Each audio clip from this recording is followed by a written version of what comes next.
পহেলগাঁও ঘটলো আরেকটা নির্বাচনের আগে। আমাদের দেশে এই সন্ত্রাসবাদী আক্রমণগুলো ঠিক নির্বাচনের মুখোমুখি কেন ঘটে, এটা একটা আমাদের অনুসন্ধান করা দরকার। হিন্দু দেখে দেখে খুন করা হয়েছে, কে দেখেছেন বাবা? যিনি দেখেছিলেন তখন তিনি কোথায়?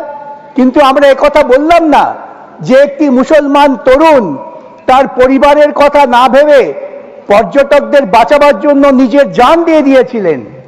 এটার মধ্যে ভারতীয়ত্ব সেটা প্রকাশিত হয়েছিল, তাকে আমরা সম্মান জানালাম না। কিছু মনে করবেন না, অপারেশন সিন্দুর এই নামটার সঙ্গে ভারতীয়ত্ব নেই, আছে হিন্দুত্ব।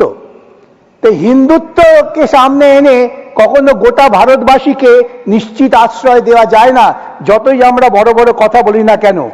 আমরা আজ পর্যন্ত জানতে পারলাম না পুলওয়ামায় কি ঘটেছিল, পুলওয়ামার জন্য কারা দায়ী হয়েছে। পুলওয়ামার পর একটা সার্জিক্যাল স্ট্রাইক হয়ে গেল, পাকিস্তানের কোমর ভেঙে দিয়েছি, সন্ত্রাসবাদ শেষ করে দিয়েছি। এখন আমরা গর্বিত ভারতবাসী, আপনাদের আর কোনো চিন্তা নেই। আমরা ডিমনিটাইজ করেছি। কেন ডিমনিটাইজ করলাম? না সন্ত্রাসবাদের কোমর ভেঙে দেব। আমরা আর্টিকেল 370 তুলে দিলাম, ভারতবর্ষের অতীত ইতিহাসের ঐতিহ্যকে ধ্বংস করলাম।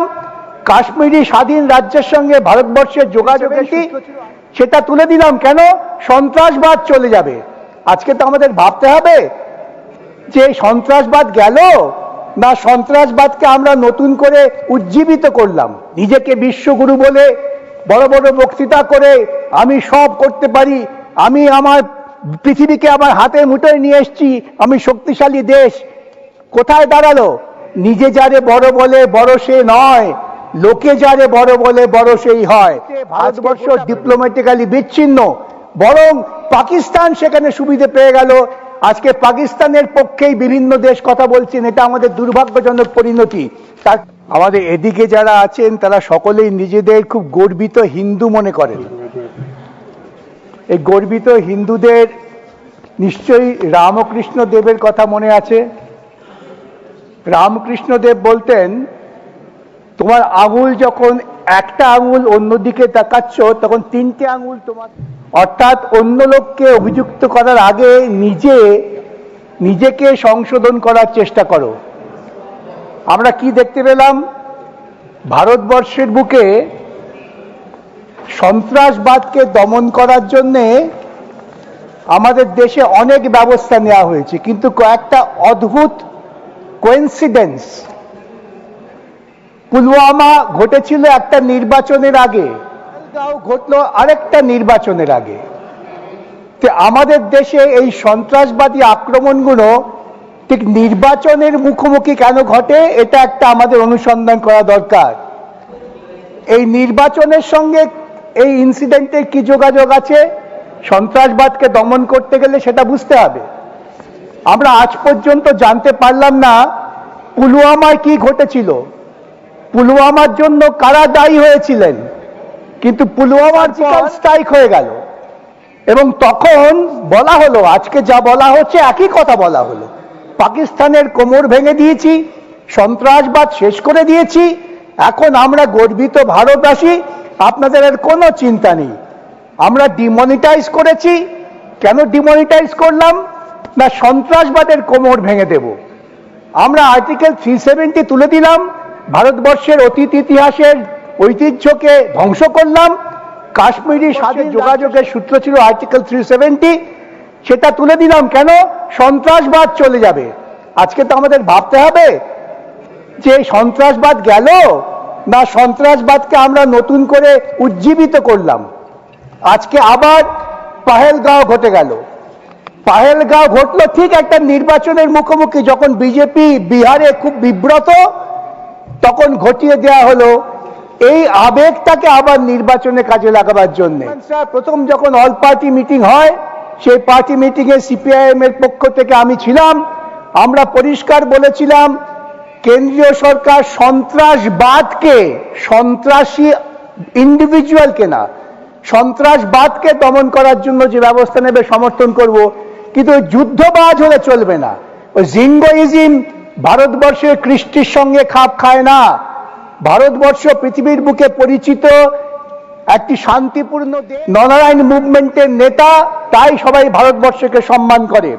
তা আর্টিকেল 370 হওয়ার পরেও কিন্তু সন্ত্রাসবাদ দমন হয়নি। আর সঙ্গে সঙ্গে কি হলো, আক্রমণ আর সঙ্গে সঙ্গে গোটা দেশ জুড়ে মানুষের মধ্যে বিভাজনের জন্য বিজেপি আইটি সেল প্রচারে নেমে গেল।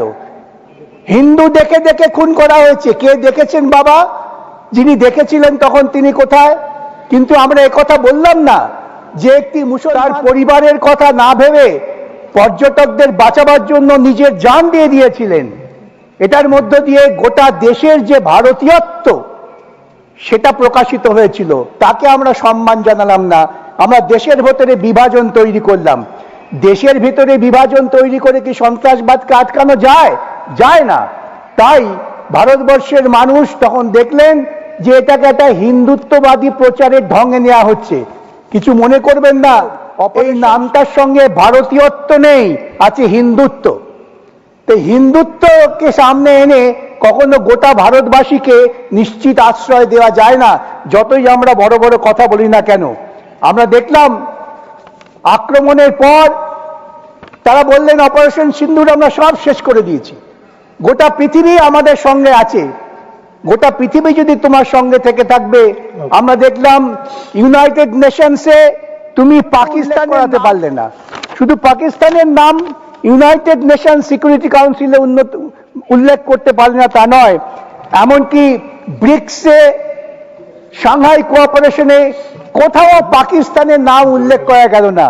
দুঃখের কি জানেন চেয়ারম্যান সাহেব, আমাদের খুব কাছের প্রতিবেশী ভুটান, মালদ্বীপ, এমনকি মরিশাস, যে মরিশাসে ভারতীয়দের সংখ্যাই বেশি, তারা পর্যন্ত ভারতবর্ষের এই ভূমিকার পেছনে। তাহলে কি দাঁড়ালো? নিজেকে বিশ্বগুরু বলে বড় বড় বক্তৃতা করে আমি সব করতে পারি, আমি আমার পৃথিবীকে আমার হাতের মুঠোয় নিয়ে এসেছি, আমি শক্তিশালী দেশ। কোথায় দাঁড়ালো?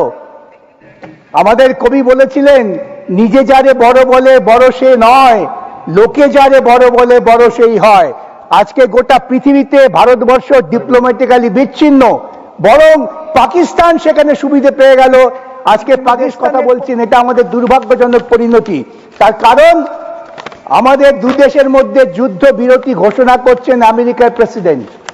আজ পর্যন্ত একবারও ভারতবর্ষের প্রধানমন্ত্রী বা ভারতবর্ষের কোনো ডিপ্লোম্যাটিক চ্যানেল এ কথা বলেননি যে আমেরিকান প্রেসিডেন্ট তার কোনো রোল নেই, তার ভূমিকা আমরা অগ্রাহ্য করি। এইভাবে ভারতবর্ষের যে সম্মাননা সেটাকে নষ্ট করা হচ্ছে। আমি অনুরোধ করব, আজকে ভারতবর্ষের ঐতিহ্য বজায় রেখে করুন, দেশের মধ্যে হিন্দুত্ববাদী প্রচার ছেড়ে ভারতীয়বাদ প্রচার করুন। ভারতীয়ত্বই আমাদের একমাত্র আশ্রয়। এই কথা বলে সময় শেষ হয়েছে, আমি আমার বক্তব্য শেষ করলাম।